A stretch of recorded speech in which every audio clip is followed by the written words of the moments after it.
están, señores alumnos militares? Un gusto continuar con este curso virtual sobre el uso legítimo de la fuerza.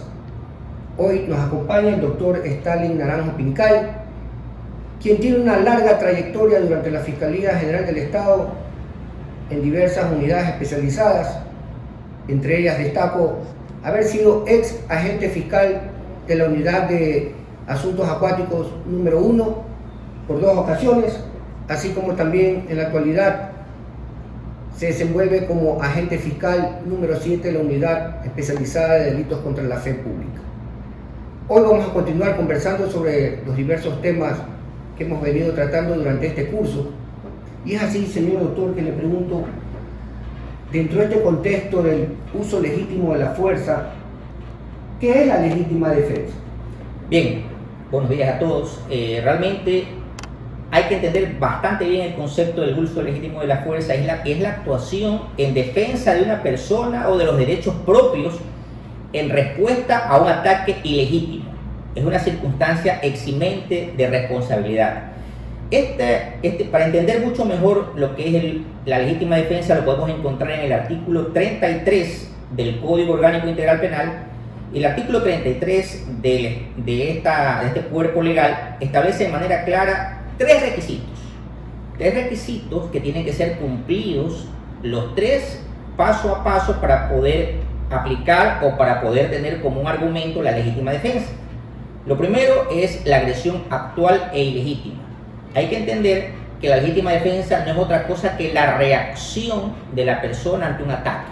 Por tanto, el primer concepto que tiene que tener claro un agente de la fuerza pública, que es el encargado de precautelar el orden público, es que para que haya una legítima defensa tiene que haber una agresión actual e ilegítima. Es decir, que el agresor haga su ataque primero.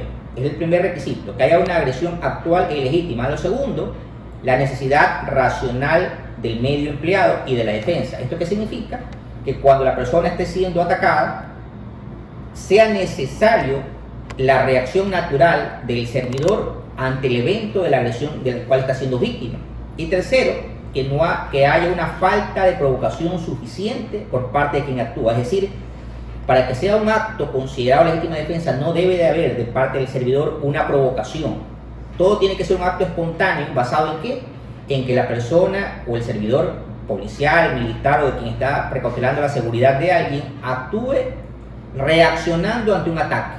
Es decir, los tres requisitos tienen que cumplirse: la agresión actual e ilegítima, la necesidad racional de usar el empleo de la fuerza y que no haya que no haya provocación de parte de la persona que tiene que defenderse. Cumplidos estos tres requisitos, aplica la legítima defensa, y la consecuencia final es que si se cumplen los tres requisitos, el servidor policial, militar o de la fuerza pública que actúe no va a ser sancionado, sino que ante las circunstancias realmente demostradas y respaldadas, la persona no va a tener ninguna sanción por el actuar correcto y legítimo al momento de que tenga que actuar haciendo uso de su arma o de ejercicio de su trabajo. Doctor, ¿qué diferencia hay entre la legítima defensa y el estado de necesidad, ya que son instituciones jurídicas que pueden tener ciertos presupuestos legales que pueden dar cierta similitud a las figuras, pero ¿en qué radica esa diferencia? Muy bien, hay que tener claro también, para que todos puedan tener acceso a leer dónde se encuentra el estado de necesidad, y este término es un término legal que está establecido en el artículo 32 del Código Orgánico Integral Penal, y este artículo 32 del COIP establece que existe un estado de necesidad cuando la persona, al proteger un derecho propio o ajeno, cause lesión o daño a otra, siempre y cuando se reúnan los siguientes requisitos. Primero, que el derecho protegido esté en real y actual peligro. Segundo, que el resultado del acto de protección sea mayor que la lesión o daño que se quiso evitar. Y tercero, que no haya otro medio practicable y menos perjudicial para defender el derecho. ¿Cuál es el ejemplo más común para que todos ustedes entiendan desde el punto de vista conceptual a la práctica que se aplica el estado de necesidad?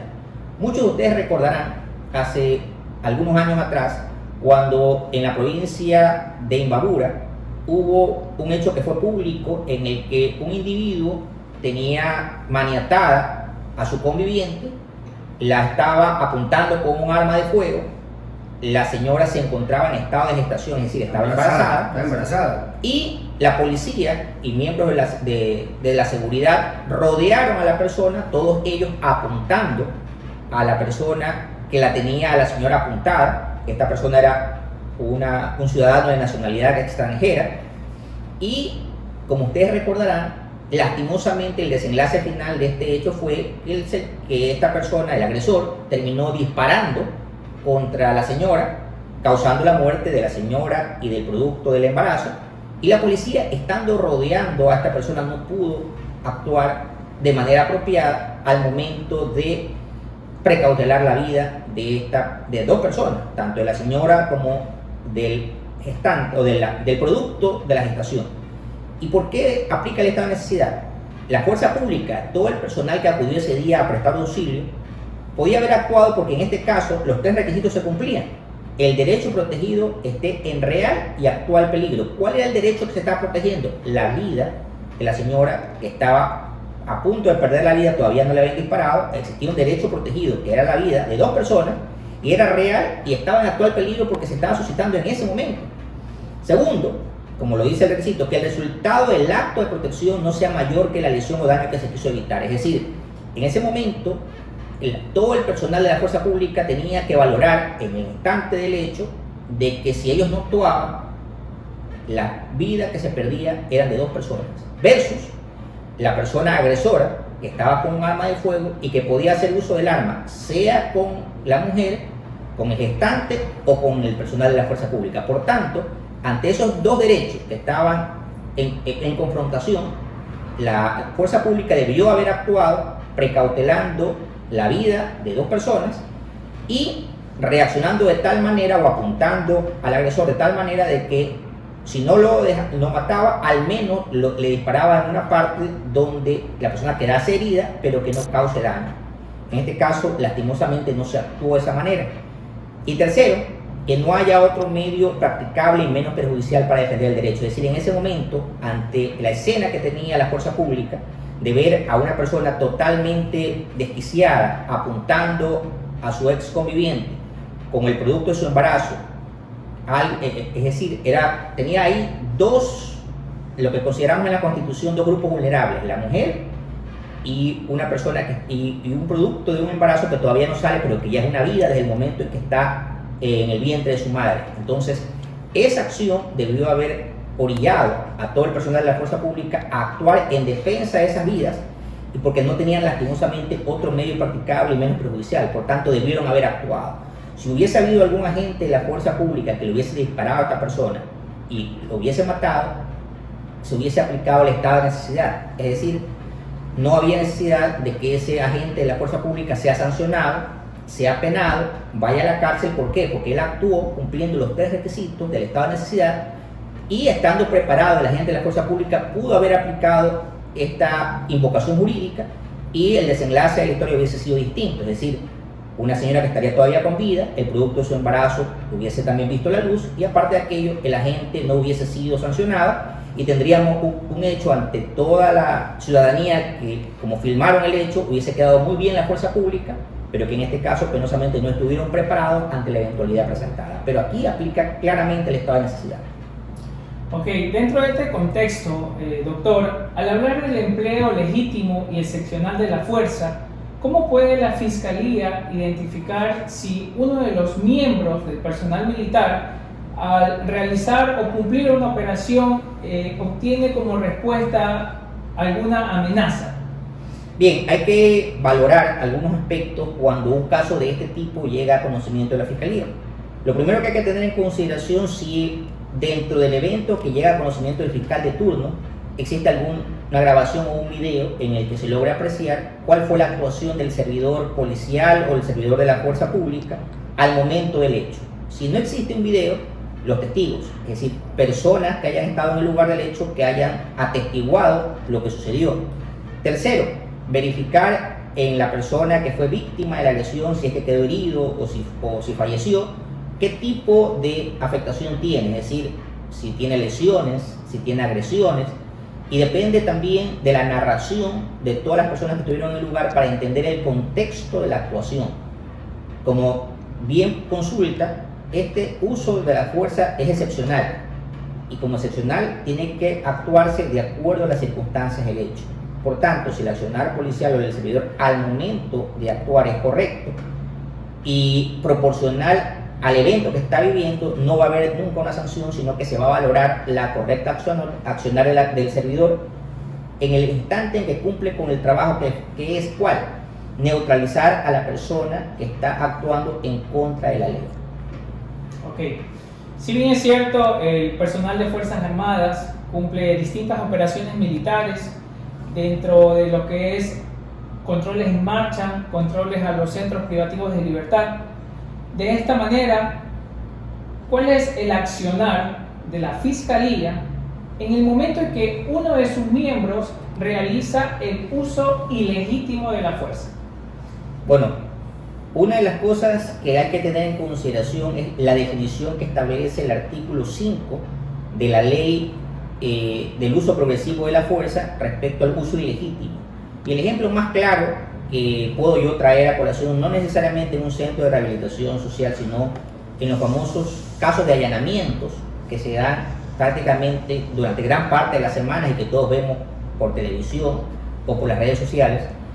Cuando se actúa en un allanamiento, se entiende que el servidor de la fuerza pública tiene que, para actuar, tener una orden de allanamiento e ir acompañado de una autoridad, sea el fiscal, que es la persona competente para acompañar el procedimiento, salvo que el servidor esté actuando en flagrancia. Y si está actuando en flagrancia, tranquilamente puede entrar sin ningún tipo de problema y poner en orden el accionar de él. Pero lo que él no puede hacer es ingresar a un domicilio si lo que se va a buscar a lo mejor es un elemento, no arma de fuego, sino documentos. Lo primero es, si no hay orden de allanamiento, tocar la puerta. Si no hay peligro de que el personal vaya a verse inmerso en disparos y no tienen la orden, ese sería el paso previo para que la persona que está siendo investigada colabore y permita el acceso a la vivienda. Si la persona que está en la vivienda y que va a ser allanada no le muestran la orden, la persona o el servidor no puede actuar ilegítimamente. Ahí viene la palabra uso ilegítimo. No puede tumbar la puerta si no tiene la orden de allanamiento. Es decir, el uso ilegítimo se da cuando el servidor actúa en contra de la ley. La ley exige que para ingresar a una vivienda tenga que tener la orden de allanamiento emitida por una autoridad competente, que es el juez, y aparte de aquello, saber qué es lo que va a buscar. Porque si se actúa y se va a buscar droga y no aparece la droga y se tumbó una puerta y no hay orden, ahí sí, probablemente el servidor policial, militar o de la fuerza pública se va a ver inmerso en un delito por cuanto actuó haciendo un uso ilegítimo de la fuerza sin haber actuado de manera competente, sin una orden, salvo que, insisto, actúe en un acto flagrante y encuentre dentro de la vivienda lo que fue a buscar, armas, drogas o algún elemento que permita determinar que se acabó de cometer el delito flagrante y la evidencia o el indicio del delito lo va a encontrar en esa vivienda. Esa sería la única excepción. Caso contrario, estaríamos ante un uso ilegítimo de la fuerza. Doctor, al hablar del empleo legítimo y excepcional de la fuerza, entonces la Fiscalía identificaría para calificar si fue legítimo o ilegítimo o una conducta arbitraria sobre los hechos. Es decir, que siempre va a ser para la Fiscalía los videos o el propio parte lo que va a servir de referencia, porque suele ocurrir en la práctica que un criterio tiene el fiscal que conoce la flagrancia y en el camino de la investigación, pues obviamente esto está sujeto a cambio. ¿Cómo Fiscalía va recabando esos elementos de convicción para calificar justamente este uso, si es legítimo o ilegítimo? Recordemos que todo procedimiento legal va a tener en el camino de que hay detenidos los jueces de garantías. Y se entiende que cuando hay un accionar policial, militar o del servicio público, llega y el primer contacto es con el fiscal de turno. Una vez que el fiscal de turno tuvo conocimiento y valora si hay delito, porque la Fiscalía lo único que investiga son delitos, una vez que ya se determinó que hay un probable o un presunto delito, se elabora el parte. El parte siempre va a ser eventualmente referencial porque va a contener hechos que tienen que ser respaldados. Pero no puede ser referenciar los videos. Por eso hablaba en la pregunta anterior de los videos. Los videos son indicios que pueden llegar a ser evidencia si se respalda que efectivamente ese video captó el momento del hecho que se investiga. Y no debería haber error judicial si en el camino de que ya se elabora el parte y se acude a hacer la audiencia de flagrancia, hablando de detenidos, si el juez, que es el que valora que se actuó en el delito flagrante y aparte de ello valora que se cumplió el debido proceso y de que no hubo una actuación ilegítima de los servidores policiales, si todo ese filtro se pasa, difícilmente más adelante se va a declarar que hubo ilegalidad, porque se entiende que si el filtro, que es el juez, califica la flagrancia, declara legal la actuación del servidor militar o policial o quien haya actuado, y aparte se formulan los cargos, se entiende que todo el procedimiento fue correcto, ceñido a las normas legales, y más adelante, independientemente que haya otro fiscal que asuma el conocimiento del hecho, ese otro fiscal tiene que ir de la mano con todo el procedimiento inicial. Eso sí, sumando otros elementos de convicción que permitan respaldar la acusación y la investigación que originalmente se realizó. Ok, mi estimado doctor, hemos hablado del uso excesivo de la fuerza, del uso ilegítimo de la fuerza. Pues bien, ¿qué pasaría si dentro de estos delitos o torturas que se encuentran tipificadas en el Código Orgánico Integral Penal, cuál es el accionar de la Fiscalía General del Estado en cuanto a un miembro dentro de nuestra institución que realice el uso arbitrario de la fuerza? Bien, hay que tener en consideración, un poquito acotando a un concepto adicional al uso ilegítimo, que también hay el concepto del uso excesivo de la fuerza. Y para que todos ustedes entiendan el concepto desde el ejemplo, hace aproximadamente 2 o 3 años atrás también hubo otro hecho muy público, no en el Ecuador sino en los Estados Unidos, en los que hubo un accionar policial que fue debidamente censurado a nivel internacional cuando se filtró un video en el cual un señor o un ciudadano afrodescendiente se encontraba circulando en su vehículo, fue parado por la fuerza pública, la policía en este caso, para hacer una revisión de rutina, aparentemente en el camino de que la policía estaba cumpliendo su función de control, el ciudadano se excedió en palabras, es decir, tuvo una reacción inapropiada con la policía, y producto de eso, de los insultos de esta persona afrodescendiente hacia los policías, que todos eran blancos, hubo un acto presuntamente de discrimen y de raza,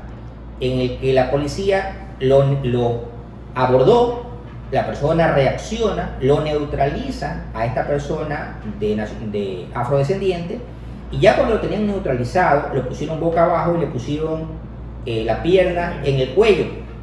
Al momento de ponerle la pierna en el cuello, apretaron demasiado en la parte del cuello y la persona que se encontraba boca abajo comenzó a perder oxígeno, comenzó a no respirar bien. Hay el video al cual hago mención, se observa claramente cuando la persona afrodescendiente alza la mano tratando de decirle a la persona que lo tenía maniatado de que no podía respirar, y este servidor policial hizo caso omiso a la reacción de la persona que ya no podía respirar, y producto de esta acción, que ahí sí, donde la calificamos como un uso excesivo de la fuerza, esta persona afrodescendiente falleció. Como el video circuló y se hizo viral, este servidor policial fue enjuiciado, fue detenido, fue privado de la libertad y fue sancionado a más de 20 años de pena privativa de libertad. ¿Por qué? Por haber hecho un uso excesivo de la fuerza, porque él ya tenía controlada la situación, ya lo tenía neutralizado, ya la persona afrodescendiente ya no podía moverse, por tanto no había necesidad de haberse excedido en la fuerza, y el desenlace penosamente fue que este servidor, habiendo cumplido al principio su buen trabajo, termina siendo sancionado por el uso excesivo o por la actuación irregular que tuvo a partir de que ya lo tenía neutralizado. Eso es lo que se sanciona, y por eso fue reprimido y quedó como un caso a tener en cuenta de un hecho en particular que es calificado como un uso excesivo de la fuerza. Doctor, en el caso concreto que usted manifiesta, efectivamente puede darse este uso excesivo. Pero en el primer caso que comentamos, en donde habían agentes del orden que podían repeler una acción en contra de un ciudadano que tenía aquella dama embarazada, apuntándola, no recuerdo bien si era con un arma o un cuchillo propiamente,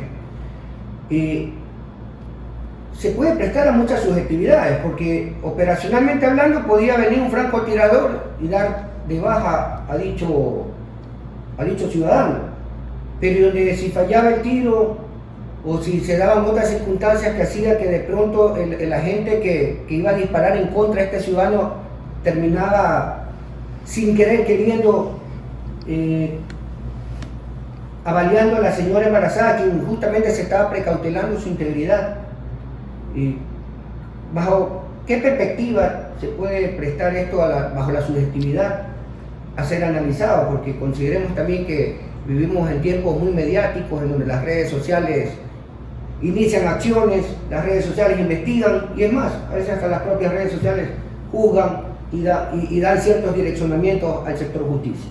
Bien, ese ejemplo puede fácilmente aclararse en lo siguiente.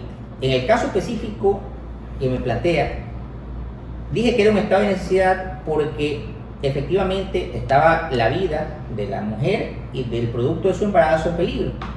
¿Qué debió haber ocurrido y qué no ocurrió? ¿Ya?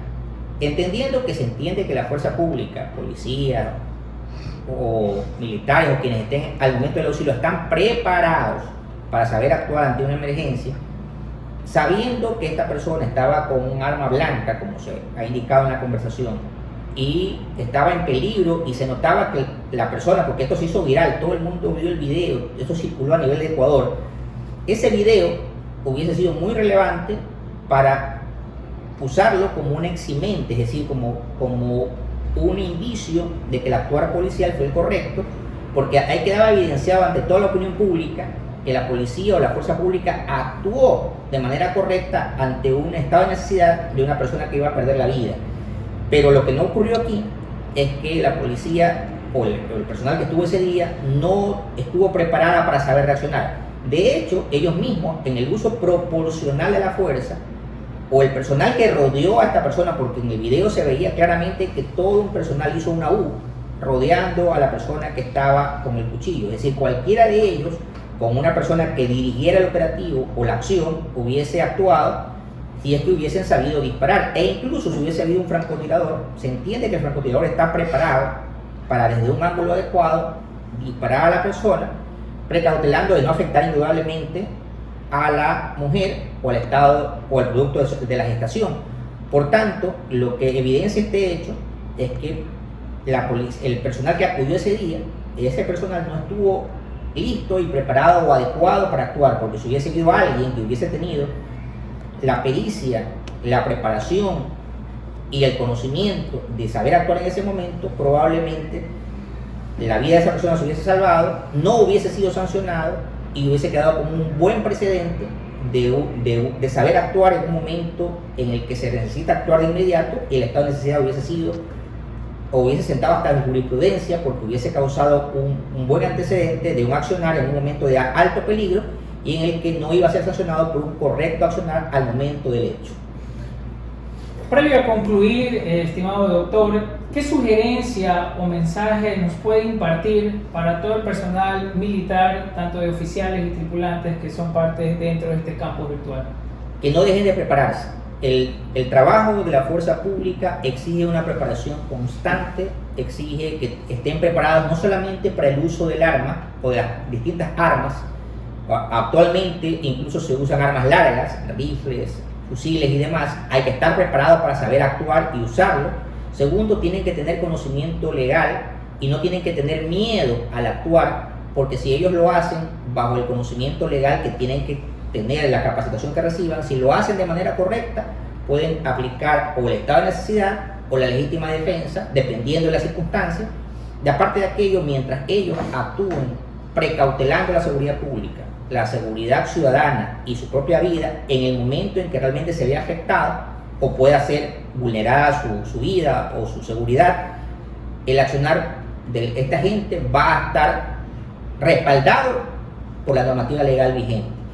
Y adicional a todo lo que he dicho, es importantísimo que hagan muchas prácticas los agentes de servicio público, que los preparen psicológicamente, que los preparen emocionalmente y que los preparen académicamente para que cuando tengan, porque van a verse en cualquier momento inmersos en accionar constante, porque el Ecuador actualmente está en un estado de guerra, como se ha declarado, y eso obliga a que la persona esté mentalizada, preparada y lista para actuar y haga uso legítimo de la fuerza o uso racional de la fuerza cuando sea necesario, siempre teniendo en cuenta precautelar el orden público y la seguridad ciudadana y entendiendo que la justicia está del lado de ellos en tanto y en cuanto ellos actúen debidamente respaldados y preparados, defendiendo siempre el correcto accionar y teniendo en cuenta que la ley está para ser cumplida, pero al mismo tiempo valorar que por sobre todas las cosas ellos se deben a una ciudadanía que espera del servicio público el accionar adecuado y que estén preparados para cualquier momento y en cualquier instante. Muchas gracias, doctor Stalin Naranjo, por acompañarnos en este evento académico. Dejamos expresa constancia que todo lo tratado en este espacio ha sido estrictamente para fines académicos. Sin duda alguna podemos desde diversas perspectivas hacer diálogos, debates, foros sobre los casos que se han expuesto a manera estrictamente de ejemplo y que de pronto pudieron haber ocurrido, pero siempre desde la óptica académica es que se ha abordado este análisis. De igual forma dejamos expresa constancia que